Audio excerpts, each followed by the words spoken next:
একজন শিক্ষকের কাজ কি? আমি নিজের কথা যখন মনে করি যে আমি কি করতাম, আমি ক্লাসের সবচেয়ে বোকা ছেলেটাকে বোঝানোর চেষ্টা করতাম। কারণ আমি ধরে নিতাম যে বোকাকে যদি আমি বোঝাতে পারি কোনো রকমে, তাহলে বুদ্ধিমান অটোমেটিক্যালি বুঝে গেল। সুতরাং আমার একই সঙ্গে দুই কাজ হলো।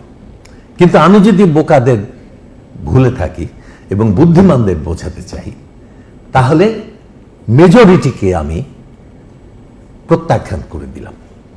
তো সেই জন্য আমি মনে করি যে দুর্বলদের প্রতি ভালোবাসা কেমন, কে বুঝতে পারছে না, কার একেবারে হৃদয়ের কাছে গিয়ে কথাটা বলতে হবে, তার যে ক্ষমতা, তার যে বোঝার শক্তি, সেই বোঝার শক্তির পাশে বসে, ভাই তুমি কি বুঝতে পারছো, বা বোন তুমি কি বুঝতে পারছো, ব্যাপারটা এই খুব সোজা। কঠিন আছে আমাদের মধ্যে, আমাদের এক্সপ্রেশনের মধ্যে। আমি যখন ম্যাট্রিক পরীক্ষা দিলাম, তখন আমার আব্বা আমাকে একটা বই দিলেন। বইটা হচ্ছে শেক্সপিয়ারের কালেক্টেড ওয়ার্কস। দিয়ে বললেন যে তুই বইটা, আগামী 3 মাস সময় আছে, এর মধ্যে এই বইটা পড়ে ফেল। তা আমি আব্বাকে বললাম যে আব্বা, শেক্সপিয়ার তো কঠিন, এমনিতেই একটা হাই সাউন্ডিং ব্যাপার আছে শেক্সপিয়ারের মধ্যে, বড় বড় শব্দ, তারপরে পুরনো ইংরেজি, বুঝতে অসুবিধা হবে। তো তখন আব্বা আমাকে বললেন যে দেখ রে, একজন বড় লেখক যা দিয়ে সারা পৃথিবীকে স্পর্শ করে, তার লেখার সেই জায়গাগুলো কোনোদিন কঠিন হতে পারে না। To be or not to be, that is the question. এটা কঠিন হতে পারে না, তাহলে সমস্ত মানব জাতিকে এই লাইন স্পর্শ করতে পারত না।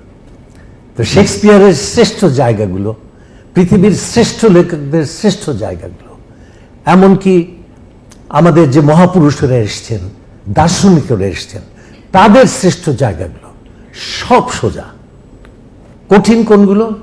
যেগুলো তাদের শ্রেষ্ঠ জায়গা নয়, সেইগুলো কঠিন।